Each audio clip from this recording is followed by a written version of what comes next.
Assalamu alaikum wa rahmatullahi wa barakatuh. This is Najwa Husseini with Azadi News. Relocation, the only option for Rohingya for fleeing fire, floods, and felonies. Junta and NUG fight in New York and The Hague.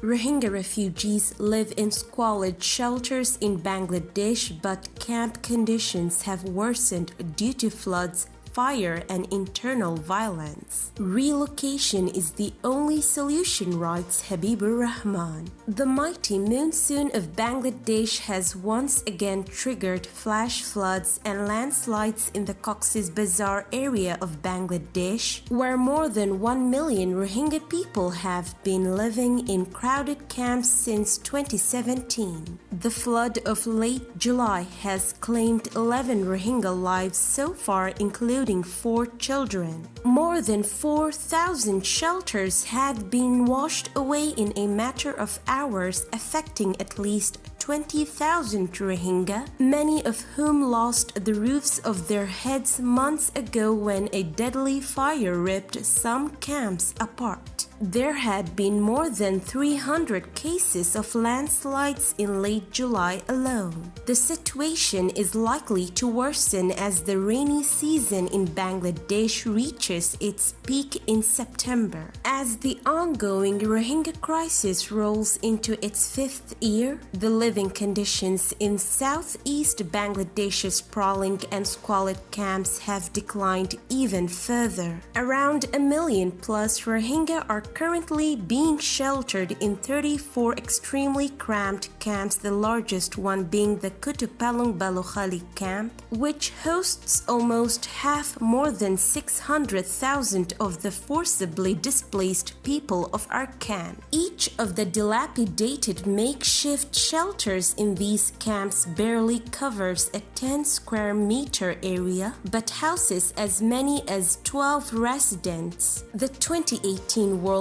Bank data may provide a genuine perspective on the congestion problem in the camps. With an average of 1,240 people living per square kilometer of land area, Bangladesh stands as the 9th most densely populated country on Earth. China's Special Administrative Area (SAR), Macau tops the list with an average of 19,199 people living on 1 square kilometer of land area. In the Rohingya camps of Cox's Bazar, the population density ranges between 40,000 to 70,000 people per square kilometer, which is twice that of Macau and 9 times the national average of Bangladesh.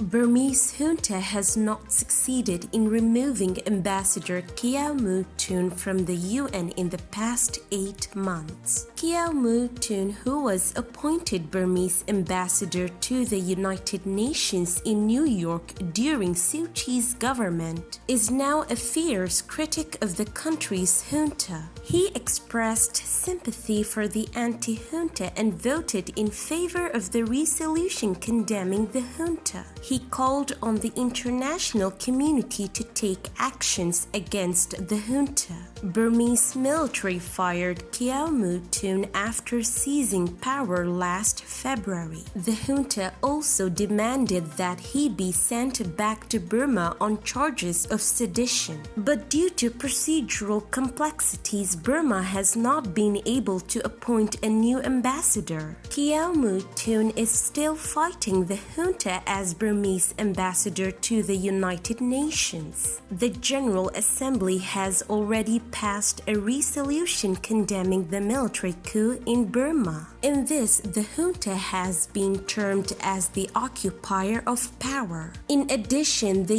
UN Accreditation Committee finalizes the accreditation of ambassadors before the General Assembly meets in September each year. So Burma has no choice but to ignore the accreditation committee meeting in September.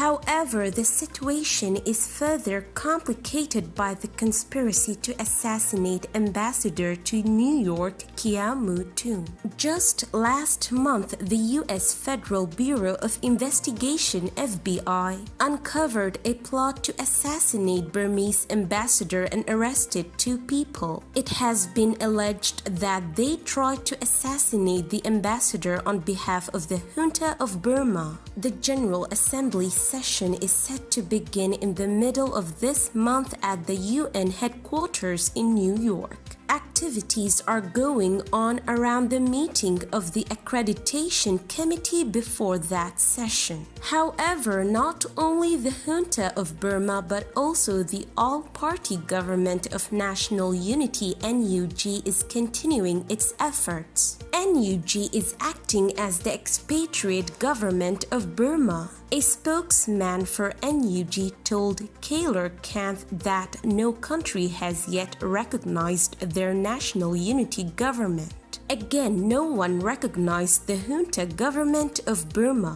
However, the government of national unity is the legitimate government because it consists of the elected representatives in the national elections held last year. Aung San Suu Kyi is the state councillor in this government. According to reports from New York, a decision on who will be Burmese ambassador to the United Nations will be made in the next few days. Besides, the big decision that could be made is who will represent Burma in the UN, the junta or the NUG.